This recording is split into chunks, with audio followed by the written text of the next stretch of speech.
What's up, everyone? It's Chewy again, and welcome to part one of my what should be six-part analysis slash breakdown slash review, sort of, whatever you want to call it, relating to, or specifically of, Lil Wayne, aka Lil Weezy, aka Lil Tanichi, his legendary, or at least formerly legendary, The Carter series. And don't forget, that is the with an A, not an E.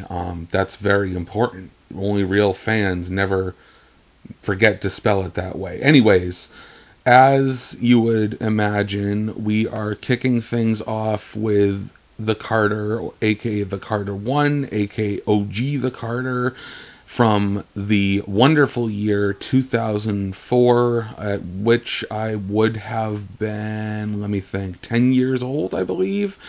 I did not listen to it when it originally came out, but we'll get to my experience with that album pretty soon. I just want to give a bit of an intro to Lil Wayne in general, not strictly just his Carter series or even just his discography or mixtapes or whatever, but a good few things about him that, even if you are somewhat familiar with him, are probably worth knowing more about, exploring more in more detail. So, to start things off, I would like to give some context about my personal love for the legendary rapper Wheezy. And it all started back in middle school in, I believe, whatever year the Carter 3 released. I think it was 2008. Not 100% certain about that, but I just know that I was already of the age where I could appreciate music, especially hip hop. I wasn't in my full blown,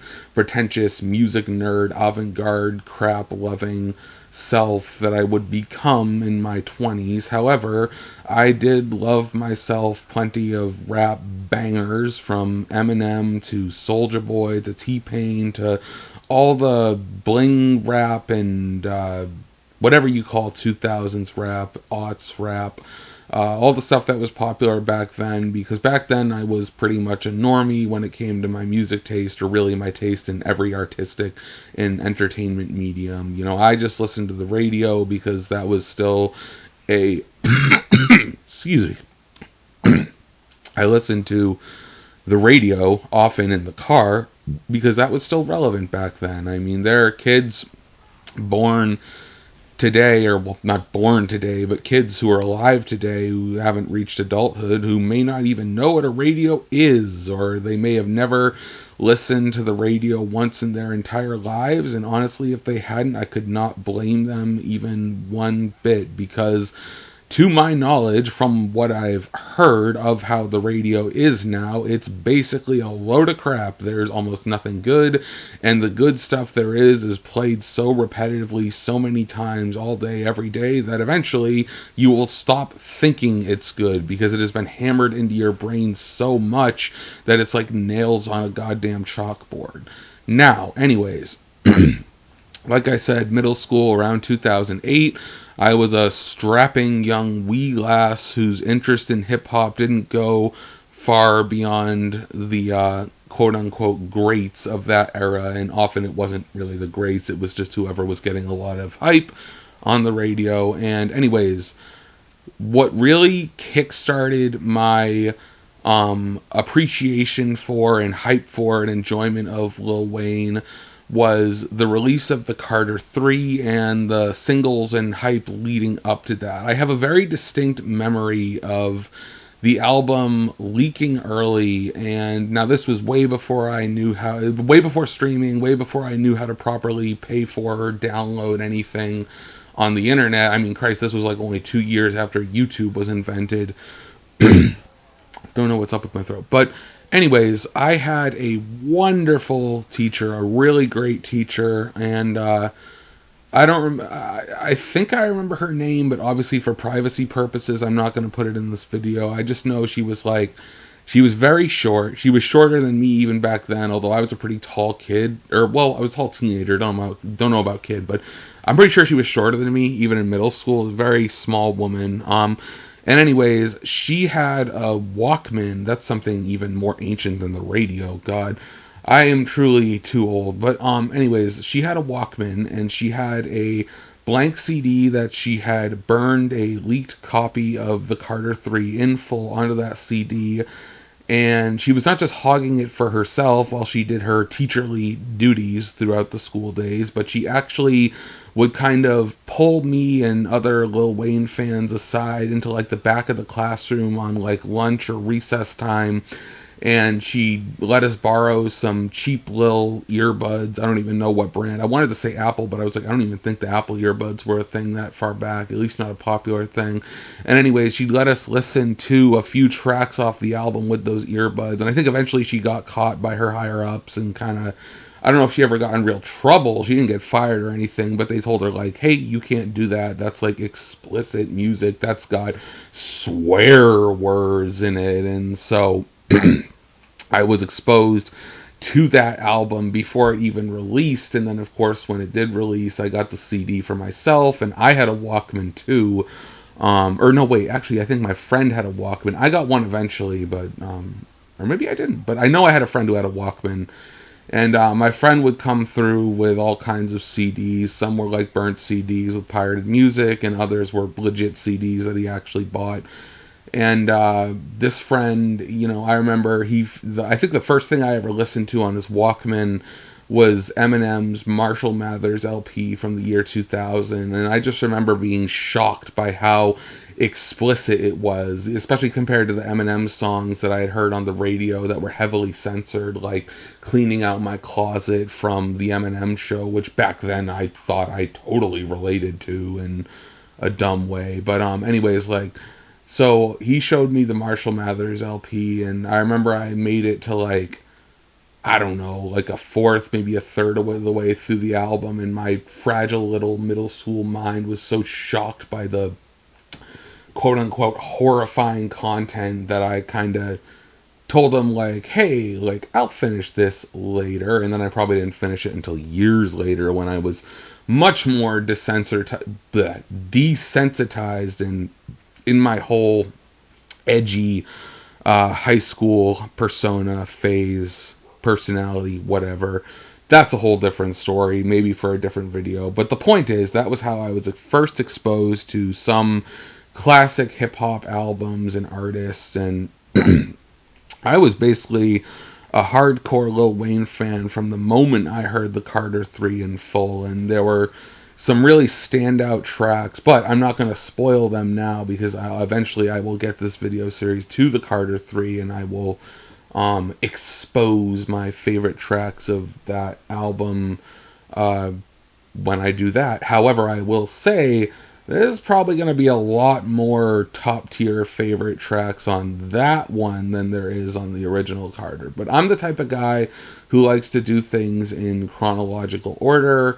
Anytime I watch a TV show, even if it has like 14 seasons, I'm starting from season 1, episode 1, and I'm not skipping a single episode. There was one minor exception where I skipped season 2 of Twin Peaks, but we don't talk about that.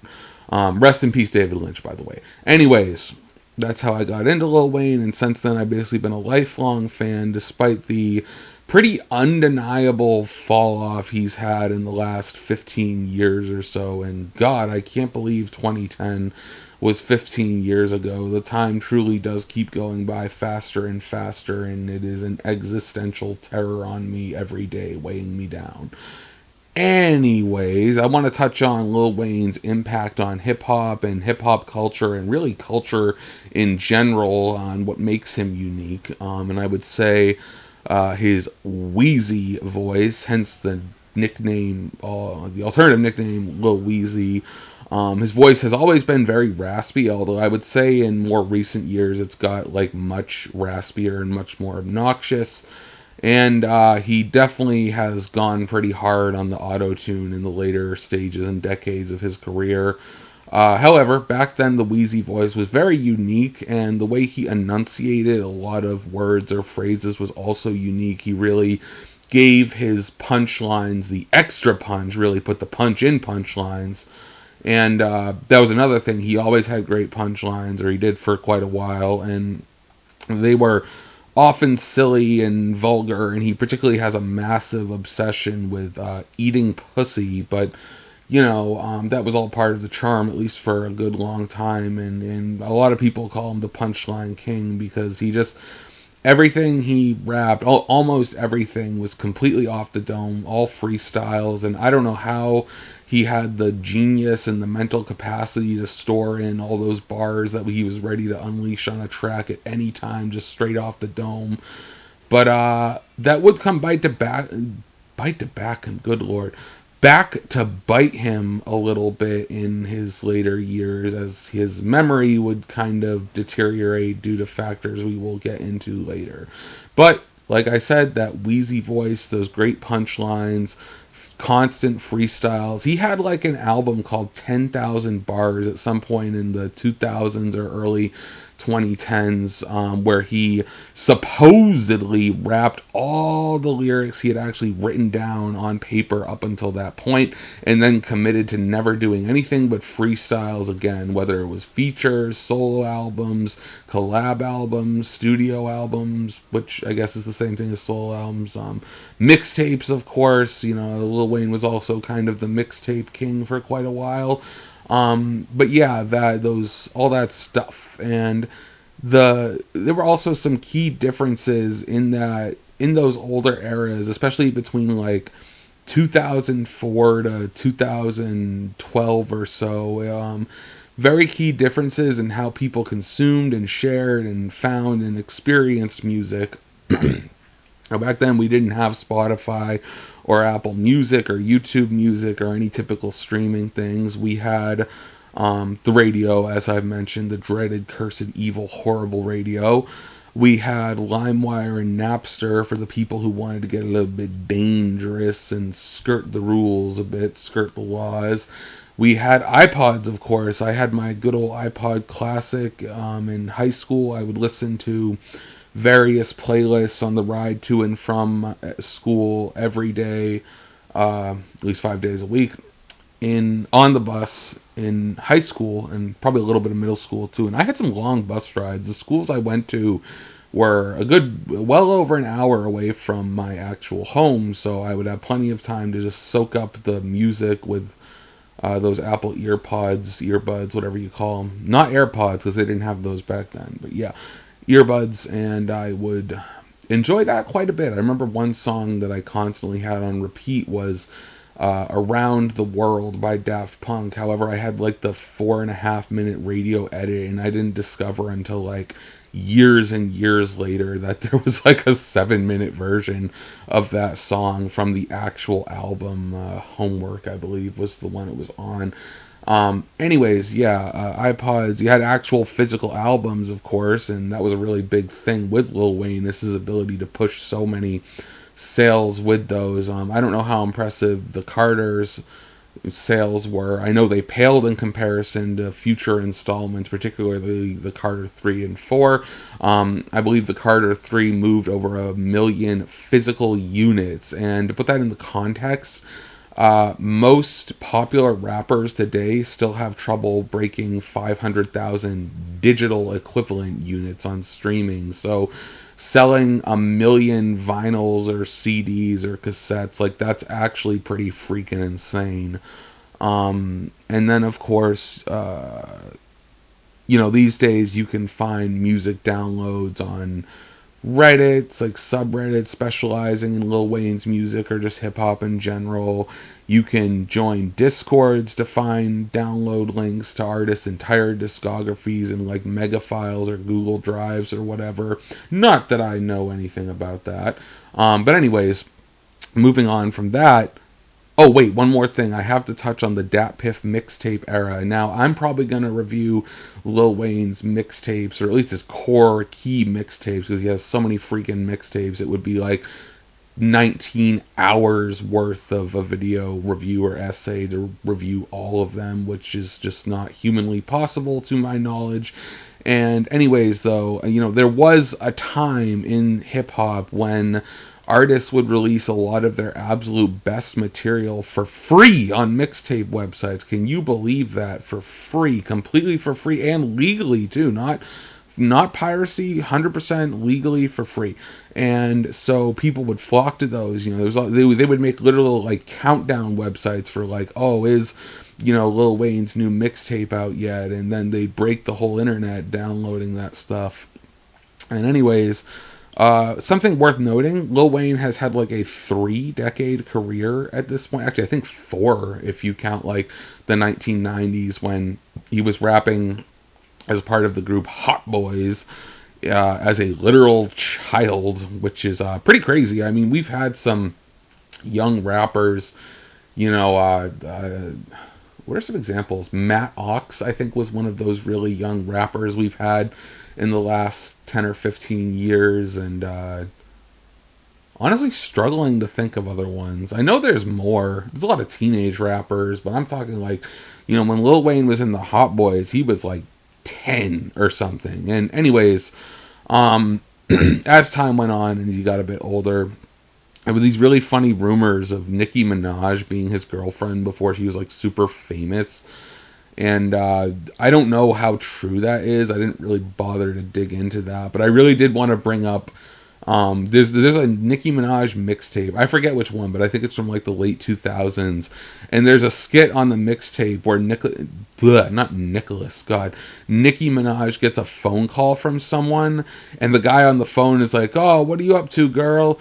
And Nicki Minaj says, "Oh, nothing. I'm just sitting on your favorite rapper's face." And I remember everyone thought like she was referencing Lil Wayne back then, and we were all like, damn, Wayne, he's a pretty lucky guy. And anyways, so Lil Wayne evolved a lot throughout his career. He even dabbled in rock music, although not very successfully on the album Rebirth, which was quite a bit of genre whiplash after the Carter 3, which was the album that came out before Rebirth. But that's something to dive into later, probably in a later video. But suffice to say that the release of Rebirth kind of kicked off this whole era where a lot of regular non-hip-hop fans would share countless memes about Lil Wayne being the literal worst rapper of all time and so awful that he couldn't even be considered an actual musician, which looking back was incredibly cringe, but I still honestly laugh at a lot of the memes. Like there's this classic one where Lil Wayne is making a phone call to McDonald's and he's like, yeah, McDonald's, McDonald's, Eminem is back, I need a job. And just the implication that Lil Wayne would have to get a job at McDonald's because another rapper was back in the game is actually like mind-blowingly stupid and hilarious. But anyways, I would encourage people someday, just go on Google Images, type in Lil Wayne memes, and it's really a gold mine. There's some pretty funny stuff. Anyways, Lil Wayne did eventually have an actual fall off. It's certainly not the worst fall off we've like ever seen in hip hop. I mean, every once in a while he still puts out some pretty hard tracks, some bangers, some good, catchy, introspective, fun stuff. But I've heard heard through the grapevine that he's struggling with lean addiction. And when I say through the grapevine, I really just mean that I've watched other YouTubers' video essays about it. And I believe the lean addiction has led to a strong degradation of his voice and flow, where his formerly, just moderately wheezy delivery has become a full-on, basically parody of that original flow and parody of his original image and stuff.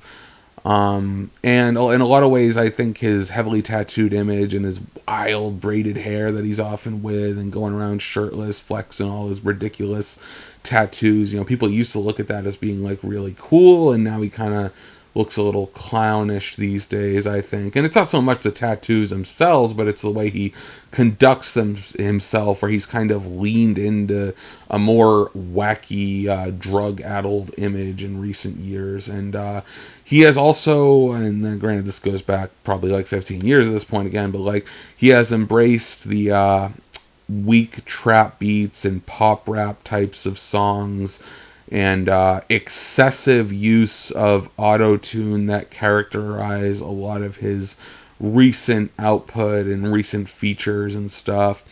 And there's one more thing that I think really contributes to his more negative perception now. His embarrassing live performances, which you can definitely see on YouTube, where he is like forgetting lyrics, slurring his words, and when he tries to sing, I'll just say it's basically a travesty.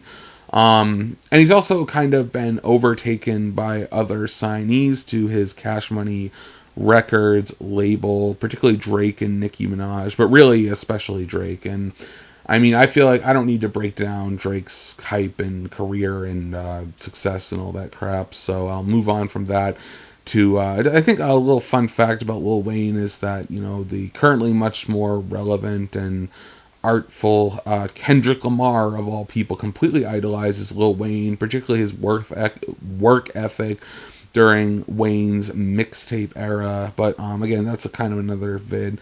But this is a funny thing I just want to make people aware of. Kendrick Lamar actually made an entire mixtape completely blatantly copying Lil Wayne's flow, and it's not on regular streaming services, but I believe you can find it on YouTube if you look hard enough. It's called C4, and it was released in 2009. I have a feeling Kendrick is probably pretty embarrassed by it, and honestly Lil Wayne might be too. So yeah, there was also this whole saga with Lil Wayne's Cash Money label preventing the Carter 5 from being released until like 2018, which was almost like 10 years after the Carter 4. And a lot of people blame Lil Wayne's quote-unquote father, Birdman, for that.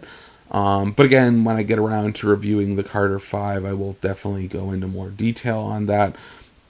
Another little fun fact about Lil Wayne that you probably already know, but he will do a feature on nearly any track that is tossed his way. Or even Weezer, he's got a ridiculous feature on a Weezer song. I believe it's called Can't Stop Partying. And there's this hilarious opening to his verse where he's like, okay, it's Weezer and it's Wheezy baby. And I'll just never get that out of my head. It cracks me up every time I hear it. And honestly, the song is kind of a banger. It's not bad. Not bad for a combination between what, in my opinion, is a pretty lame rock band and Lil Wayne. And there's also like this meme I kept seeing like back in the 2010s where basically the format would be like, oh, like we need a fire feature for this new song. Like, is Eminem available? And they'd be like, no. And he'd be like, okay, like, is Nas available? And the guy would be like, no. And then the guy would be like, okay, fine, call Lil Wayne. And then the guy's like, he's on it. I just always thought that was funny. And one last thing before I dive into a little bit of a breakdown of the actual Carter album. Lil Wayne is probably top 5 alive. For me, I don't know where I'd place him specifically in that top 5. Probably not number 1, but he's in there. He's at the very least in top 10 in sheer amount of quality releases, amount of quality songs in general, uniqueness, innovation, influence, success. All those things come together to make him a top 5 rapper in my eyes. I know that's not an especially hot take at all, but it is what it is. That's what I'm saying. I am not letting his fall off impact my actual ranking or perspective of the GOAT, my GOAT, everyone's GOAT, Lil Wayne, Lil Weezy. And now on to the Carter. I almost had the Carter 4, I meant the Carter from 2004. So a little bit of context, a little bit of information before I go into the actual favorite tracks, little explanations of my favorite tracks, and then summaries of my thoughts on the album as a whole.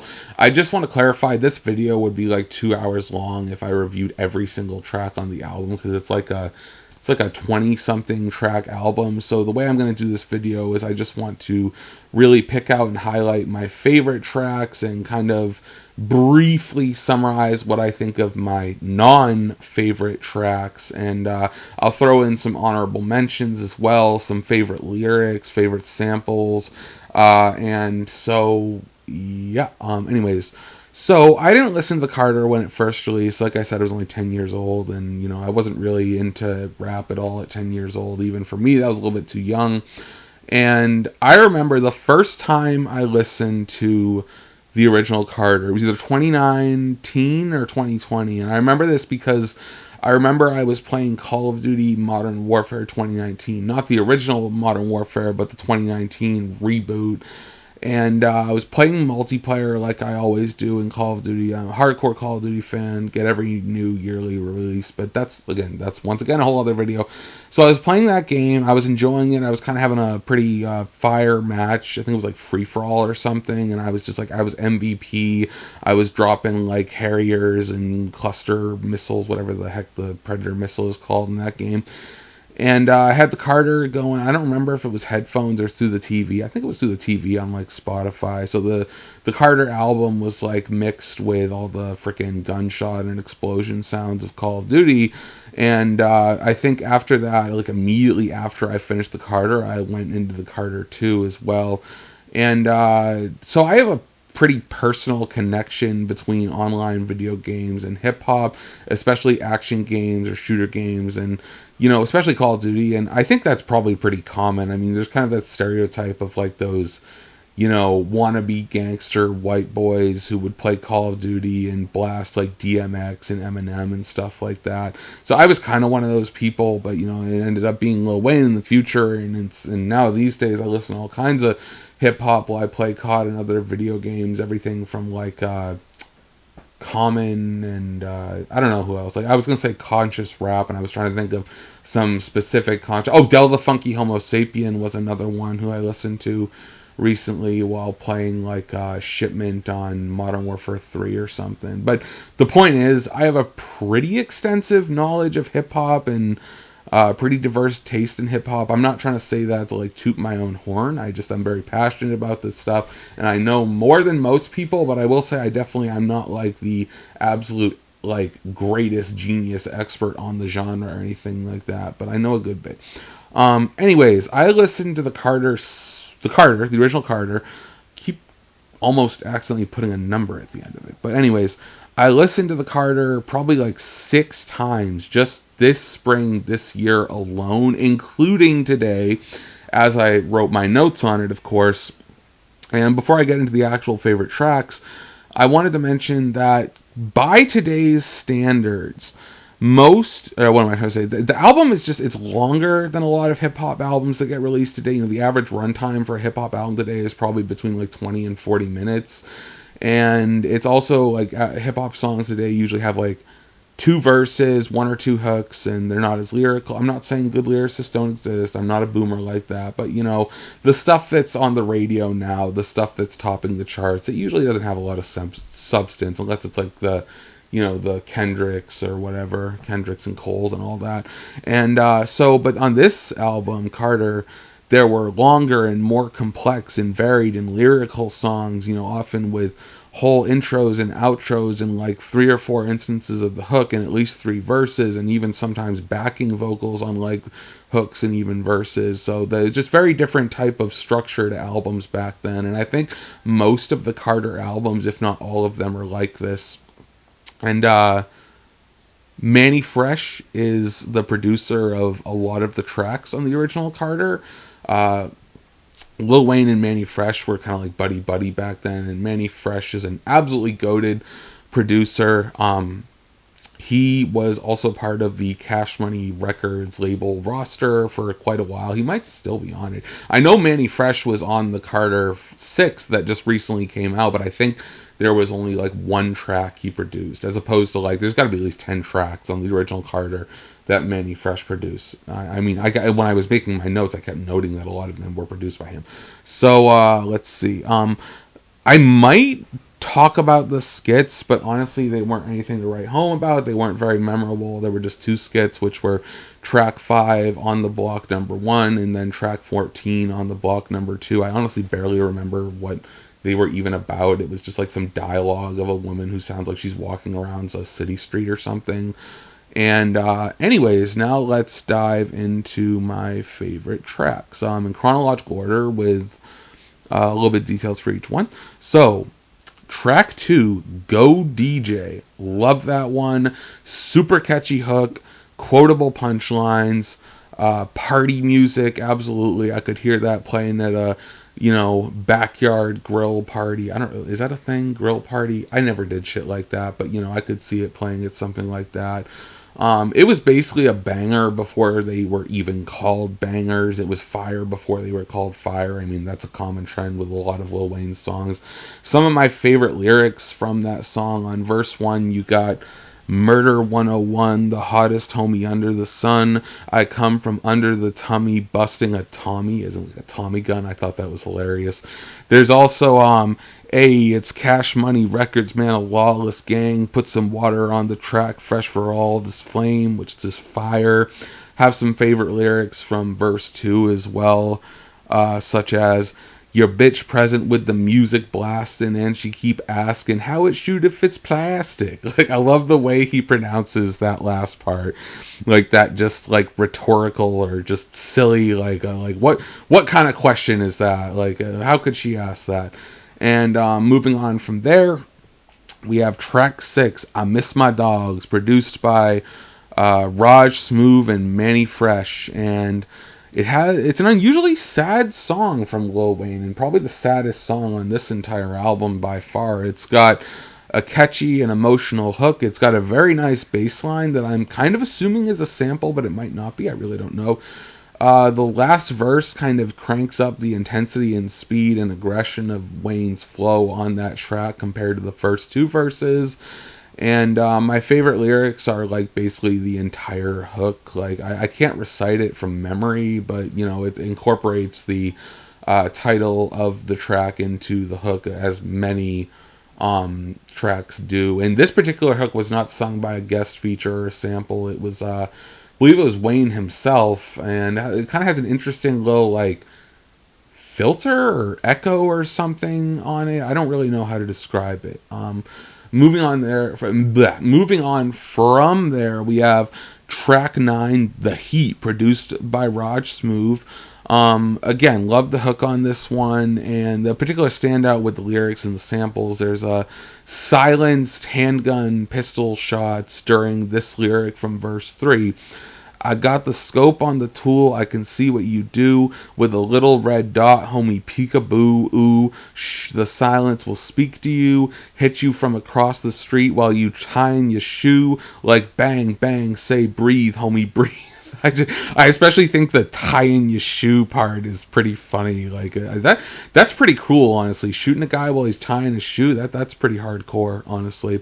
And then we got track 12, Bring It Back, produced by Manny Fresh. As I've mentioned, he is on this a lot.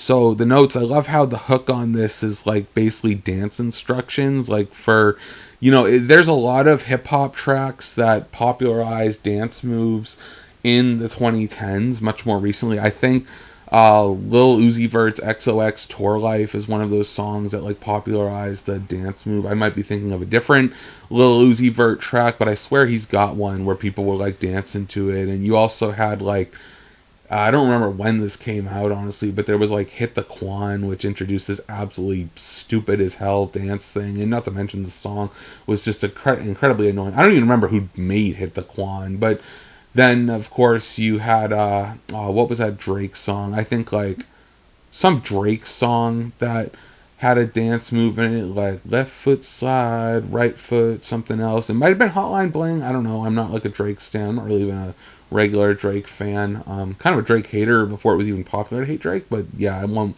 go into too much detail on that. But, the Bring It Back hook, I don't remember it exactly from memory. And unfortunately, I don't know why, but I don't have the lyrics pulled up right now. But, it was just great. It was great, great, great. And then another thing that was really noteworthy about the track, Bring It Back, was the lyric, yeah, I take off my brim, moment of silence for the homeboy Soulja Slim. And I just wanted to I want to give my own shout out to Soulja Slim. He was a great rapper who was tragically murdered at age 26, and the case is still unsolved to this day. And he has a particularly great classic album called Give It To Him Raw from 1998 that has some of the most badass and hilarious cover art I've ever seen, with like tanks and missiles going off around his face. And it also has features from Master P and Snoop Dogg, and you should go and listen to it if you haven't heard it. Okay, moving on to other favorite tracks. Track 15, Get Down. Really, all I wrote for them in my notes on this one was that it has a great hook, but it is also worth noting, I think this is the only track on the album that features Birdman, who was like, if I recall correctly, a higher up or even the manager of Cash Money Records, at least at the time that this album came out and for a good while after. So yeah, featuring Birdman, and another one produced by Manny Fresh. Shout out Manny Fresh. So moving on to the next one, track 16, Snitch, also produced by, you guessed it, Manny Fresh. So another great hook on this one, and a very smooth, soulful, chill beat and sample. This is probably one of the smoothest songs on the album, and it of course is a classic anti-snitching song, because snitching is a big no-no in hip-hop unless your name is 6ix9ine or Gunna. And so I don't think it's as much of a taboo as it used to be. I mean, we got Kid Cudi snitching on Diddy, but that's a whole other thing. So yeah, anti-snitching, smooth, soulful, wonderful song. And then track 17, Hose, get produced by, wait for it, 3 guesses. You are correct, Manny Fresh. So I just realized that's 15, 16, 17. So that's a pretty great run of tracks, honestly. And I just noticed all the tracks. The next two are 20. Next one's 20. So yeah, track 17, Hose, produced by Manny Fresh. Great melodic hook, another smooth beat with a really nice flute sample that I should have checked to see whose flute it was. I just wanted to say, the flute is one of my favorite instruments, especially in like jazz and classical. I'm also a very big jazz fan, and I like some jazz flautists or flutists such as Irby Man, Yusef Lateef, Bobby Humphrey, and I'm also a big fan of Mozart's flute concertos. I don't know if I'm pronouncing that right, but that's a whole other thing. So moving on, track 19, Shine, featuring Jazzy Fa. I have no idea if I'm pronouncing that right, and produced also by Jazzy Fa, and I guess co-produced by Manny Fresh. So this one is really noteworthy because it has a sample of the soul/R&B singer Al Green's classic song "Let's Stay Together." And honestly, the way the sample or interpolation, you might call it, is on the track, it kind of just sounds like Al Green is doing the hook, but like repeating the same 5 or 6 lines each time he does the hook. And it's like, I'm way more, I'm not even going to try to attempt his singing voice. Don't tell me to try to attempt his singing voice. But yeah, it's like, I'm way more fly than you. I'll take your dime from you. Now she want to spend all night with me, which is like literally Al Green lyrics, but I just find it really funny how that works perfectly in the context of like a hip hop track. And I guess it really shows how much things haven't changed all that much in terms of the lingo that music with lyrics uses. And finally, well, not finally, but my last super standout favorite track is Ain't That a Bitch, track 20. I forgot to write down who the producer was, but I would put some money on it being Manny Fresh, or at least co-produced by Manny Fresh. This one is just a really good mix of being like an upbeat party song, but not overly energetic or aggressive, and kind of just like upbeat and chill at the same time. It's kind of hard to describe it beyond that. And now I want to give some honorable mentions. What do we got? Let's see. Here we go. Honorable mentions. So these are the tracks that I like quite a bit, but did not feel quite good enough to put in the actual favorites section. So we got track 3, This is the Carter. And I just want to point out, like, this song for some reason has the Carter spelled with the having an E instead of an A, and I keep wondering, like, why is that? Like, the title of the album has the A, but this has the E, and the lack of consistency is like triggering my autism and OCD. But anyways, this was also produced by and featuring as well Manny Fresh, and there's a standout lyric from the hook on this song that a little bit sus. It goes, "This is the Carter, so hold on to your teenage daughter." And I really I don't think I want to know what Wayne and Fresh were doing with people's teenage daughters back then. And anyways, Track 8, On My Own, is another honorable mention. Features The Real, produced by Manny Fresh. Didn't really have any notes on this, so I'm just going to leave it at that. Track 10, Cash Money Millionaires, which is something that I believe Lil Wayne repeats quite a bit throughout his discography. Produced by Raj Smooth and Manny Fresh. And the note I made about this one was I really like the pitch down vocals towards the end on the lyric. I'm a mother flippin' cash money millionaire. I censored that a little bit for the algorithm or whatever for YouTube, basically. And now I have some closing thoughts on the album. It's really a shame I can't play any of it due to copyright reasons, but oh well, what are you gonna do? So overall, I would say there are 8 classic, goated, legendary, wonderful, awesome songs on this album. And just to recap them all, they are track 2, Go DJ, track 6, I Miss My Dogs, track 9, The Heat, track 12, Bring It Back, track 15, Get Down, featuring Birdman, track 16, Snitch, and track 17, Hose. Oh, and also track 19, Shine, and track 20, Ain't That a Bitch.